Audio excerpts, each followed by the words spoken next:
అలాగే విశాఖలో కూడా కూరగాయల ధరలు మండిపోతున్నాయి. ఉల్లిపాయలు మినహా అన్ని రకాల కూరగాయల ధరలు కూడా కేజీ 80 రూపాయల పైనే పలుకుతున్నాయి. 500 రూపాయలు పెట్టినా వారం రోజుల కూరగాయలు కూడా కొనలేని దుస్థితి నెలకొంది. నిత్యావసరాల ధరలు చుక్కలు తాకడంతో సామాన్యుడు బోరుమంటున్నాడు. మోంతా తుఫాన్ వల్ల కూరగాయల పంట దెబ్బతిండడంతో ధరలు పెరిగాయని వ్యాపారులు చెబుతున్నారు. రేట్లు తగ్గించేందుకు మార్కెటింగ్ శాఖ రంగంలోకి దిగింది. కమిషన్లు తగ్గించుకోవాలని రైతులు టోకు వర్తకులతో చర్చలు జరుపుతోంది.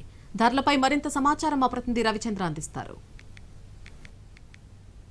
కూరగాయల ధరలు టారెత్తిస్తున్నాయి. ప్రస్తుతం నేను సిద్ధమధార రైతు బజార్లో ఉన్నాను. ఇక్కడ ఏ కూరగాయలు తీసుకున్నా ఆనియన్స్ మినహాయిస్తే మిగిలినన్ని కూడా 60 నుంచి 70 రూపాయలు 80 రూపాయల ధరలు పలుకుతున్నాయి. కొన్ని రకాలు ఎక్కడైతే దేశీయంగా లేకపోతే స్థానికంగా పండిస్తారో పండించిన పంటలు మాత్రం 30 నుంచి 50 రూపాయల మధ్యలో ఉన్నాయి. ఇక బెండ అటువంటి కూరగాయలు అయితే 64 రూపాయలు దాటిపోయింది. చిక్కుడుగా అయితే 80 రూపాయలు క్రాస్ అయిన పరిస్థితి. ప్రస్తుతం మన దగ్గర కొంతమంది వినియోగదారులు ఉన్నారు. సార్, ఈ బ్యాగ్తో మీరు కొన్న కూరగాయలు ఎంత పెట్టాల్సి వచ్చింది? ఎంత రేట్లు వ్యత్యాసం కనిపిస్తుంది? సుమారు ఆ బ్యాగ్ 400 రూపాయలు అయ్యాయి సార్. అందులో ఏంటంటే మేజర్ షేరు 5 కేజీలు ఉల్లిపాయలే ఉన్నాయి. అందువల్ల బ్యాగ్ నిండింది. లేదంటే 500 కాదు, 1000 రూపాయలు పెట్టినా సరే 1000 రూపాయలు పెట్టినా సరే బ్యాగ్ సరిపడా కాయగూరలు వచ్చే పరిస్థితి అయితే లేదు. అది కారణం ఏమనుకుంటున్నారు సార్? కారణం ఏం లేదు సార్. రీసెంట్గా ఈ మధ్య తుఫాన్ వచ్చింది కదా, ఈ తుఫాన్ వల్ల పంటలు బాగా దెబ్బతిన్నాయి. దానివల్ల రైతుల దగ్గర కూడా దిగుబడి తగ్గిపోయింది. దానివల్ల రేట్లు పెరిగాయి. 1, 2 కార్తీక మాసం ఎఫెక్టు, అయ్యప్ప స్వాముల ఎఫెక్టు, డిమాండ్, ఇవన్నీ. అది ఓవరాల్గా మార్కెట్లో పెరిగిన ధరలు అయితే ఖచ్చితంగా ఇబ్బందికరంగానే ఉంది. ప్రతి వారం చాలా ఎక్కువ ఎక్స్పెన్సివ్ అవుతుందని చెప్తున్నారు. ఈ బ్యాగ్ ఏదైతే ఉందో ఇందులో 5 కేజీలు ఉల్లిపాయలు ఉన్నాయి, మిగిలినవన్నీ కూరగాయలు. నాకు తెలిసి ఇందులో 1-2 రకాలకు మించిన కూరగాయలు లేవు. దీనికే 400 రూపాయలు పెట్టాల్సి వచ్చిందని వినియోగదారులు చెప్తున్నారు. ఓవరాల్గా రేట్లు పెరగడం అనేది అనేక కారణాలను చెప్తున్నారు. మరి రేట్స్ ఎలా ఉన్నాయి? కూరగాయలు చాలా ఎక్కువగా ఉన్నాయండి. ఏది 60 రూపాయల కంటే తక్కువ లేదు. ఎంత ఉన్నాయి సార్? రేట్లు ఎలా ఉన్నాయి? రేట్లు కొద్దిగా ఎక్కువ ఉన్నాయి. ఎందుకంటే మరి స్వామీలు భవానీలు దానివల్లనండి మరి అంత ఎక్కువగా ముందైతే అంత లేవు. ఇప్పుడు మరి ఈ 2 రోజులు ఇవన్నీ అయిపోయిన వరకు అలాగే ఉంటుంది.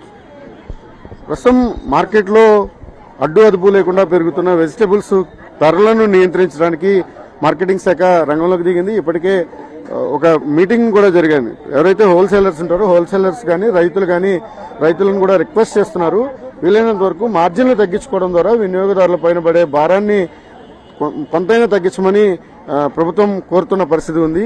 ప్రస్తుతం మన దగ్గర ఎస్టేట్ అధికారి ఉన్నారు. సార్, ఎటువంటి ధరల నియంత్రణ కోసం మీరు చర్యలు తీసుకుంటా ఉన్నారు?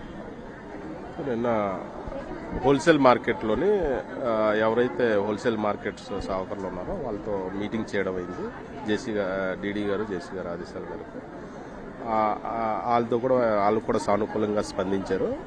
అయితే రైతులకు కూడా చెప్తున్నాం, మీకు ఎప్పుడు ఇదివరకు వచ్చే మార్జిన్ కంటనా తగ్గించి కొద్దిగా పబ్లిక్ అంటే కస్టమర్లకి సర్వీస్ చేయడం, ఆ మార్జిన్ ఏదైతే మీరు తగ్గించుకున్నారో దాని ద్వారా బోర్డులో రేటు తగ్గించవచ్చు అన్నది రైతులకి అలాగే హోల్సేలర్స్ కూడా చెప్పడం అయింది.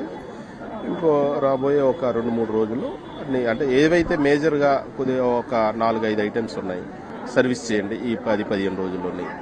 తర్వాత ఎలాగో రేట్లు మనకు లోకల్ క్రాప్స్ అవన్నీ వస్తాయి. టమాటా వస్తే డిసెంబర్లో అందుకుంటుందండి టమాటా, అది కూడా మనకు ప్రాబ్లం ఉండదు. అయితే ఎంత ఇదైనప్పటికీ మొన్న వచ్చిన తుఫాను చిన్న డామేజే అనుకోవాలి. అది వర్షాల ప్రభావం వల్ల లోతట్టు ప్రాంతాలకి డామేజ్ అయితే జరిగింది. అయితే డిసెంబర్ ఈ నెలలోనే మనకు లోకల్ క్రాప్స్ కూడాను అందొచ్చే పరిస్థితి ఉంది. సో ప్రాబ్లం అయితే అంత డామేజ్ ఉండకపోవచ్చు, రేట్లు కూడా కంట్రోల్ రావచ్చు. ఒకవైపు డిమాండ్కు సరిపడిన కూరగాయలు మార్కెట్లో లేకపోవడం ధరల పెరుగుదలకు కారణంగా మార్కెట్ వర్గాలు చెప్తున్నాయి. వినియోగదారులపై భారాన్ని తగ్గించే ప్రయత్నాన్ని ప్రభుత్వం చేస్తోంది. ఓవరాల్గా మార్కెట్లో రేట్లు అయితే ప్రస్తుతానికి చాలా ఎక్కువగానే ఉన్నాయని కస్టమర్స్ చెప్తున్నారు.